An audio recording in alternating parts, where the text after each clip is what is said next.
This is just going to be a race because we got 7 minutes to do the whole of the budget, which was a bit of a nightmare.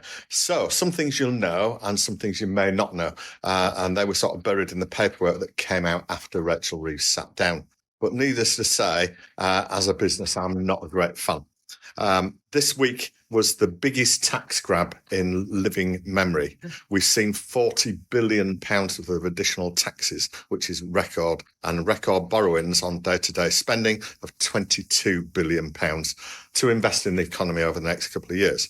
Now, this may well be good, but the Chancellor's taken a massive risk that this will be enough to kickstart the economy and encourage growth. Who knows? As far as I'm concerned, she's got no significant plans for what she's going to do after 2 years, and it's all going to be very, very flat. And if it doesn't come off, then she's going to have to come back to us for more taxes and more borrowings moving forward. So borrowing to invest also has an upward pressure on interest rates. And the Office of Budget Responsibility acknowledges that interest rates are likely to remain higher than they would have done by about a quarter, maybe 0.5%. And there's already pressure this morning on the bond market. They're already pitching the interest rates up. So your mortgages might not come down quite as quickly. So in short, borrowing is up, debt is up, and tax is up, bit doomy and gloomy.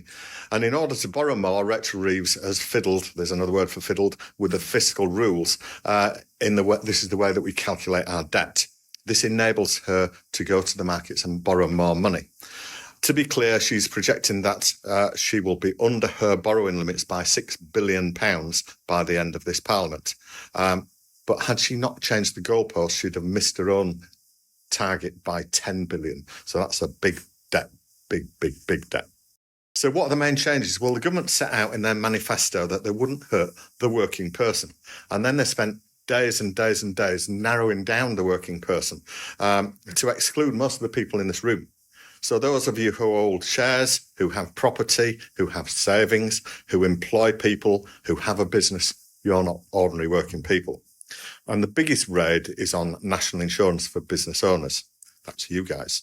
So, as you know, national insurance is paid by employers and employees. And in line with their manifesto pledge, the national insurance on employees is unaffected, but the national insurance on employers has been crucified. The old rules were that the first £9,100 was free from employers' national insurance, and the rest was taxed at 13.8%. And we all received a £5,000 allowance to offset against this liability. The new rule is that she's dropped the £9,100 to £5,000. So we're paying national insurance on £4,100 extra per employee. And this surplus is taxed now at 15%, not 13%, up 1.2%. She has given us an extra £5,500 free, but this means that the average employer is going to cost you and I approximately £850 per year more to employ than it did last year. So if you've got over 6 employees in your business, you're actually going to be worse off. I actually employ 38 employees. So 32 of them are going to cost me £850 per year. That's £27,200 out of my company's pocket. So my comment on this is, whilst the government say that the ordinary person is not going to be affected, I can't work out how this is going to be, because the Office of Budget Responsibility agree with me that we're going to try and reduce our salary costs by paying less wage rises this coming year and by looking at other things as well. So I'm already talking to Tommy about automation, about how to reduce staff costs and using AI for processing things for the future. Capital gains tax was hit as well.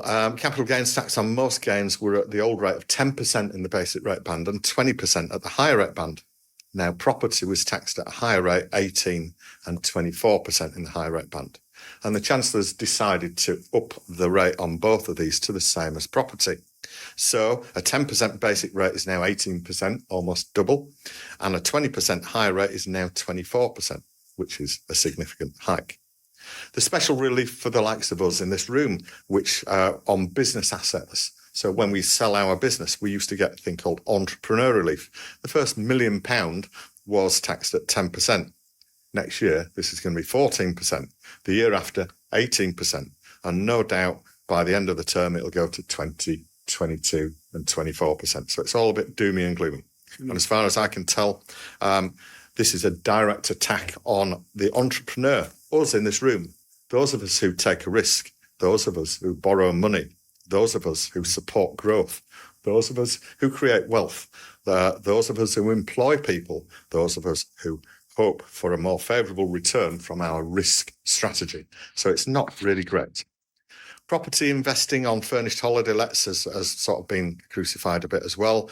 And there's also an additional premium on stamp duty land tax when you buy a second property. You used to pay a 3% premium. You're now going to pay a 5% premium on top of the stamp duty. It's been widely televised that private schools, they're going to charge VAT on this, which they've agreed to do, and they're going to remove the favourable business rate allowance on them. And again, the Office of Budget Responsibility suggests that this is just going to put 35,000 kids back into the state system and clog up the state system as well. Inheritance tax, there's changes with significance if you're a farmer, which is not great. So if you die and you leave your farm to your kids won't be able to run the farm. They'll have to sell the farm to pay the ridiculous 50% inheritance tax rate of 40%. Now, fortunately, in other areas, there's no changes on dividends, savings, pensions, which is great news. Although if she has to come back to us in years 3, 4 and 5, that's an area that she can still go for. So we really need to watch this space very, very, very carefully. So it is a bit of a doomy and gloomy end to your fantastic morning this morning. But it does come back to the point that we really, really do need to plan now, and we're working hard. There are a lot of loopholes still left. So I do need to get the message out there that it's not how much you earn that matters. It really is how much you keep. And let's just work even harder to make sure that we're keeping as much of it from Rachel Reeves grabbing mitts as humanly possible. I have actually produced a document which is available on everybody's desk, which goes through a lot of detail. And if anybody's got any more detail that they require, please do give us a call, and I'll be more than happy to have a chat with anybody on a one-to-one basis or a group basis and see what we can do. Busy week. Thanks,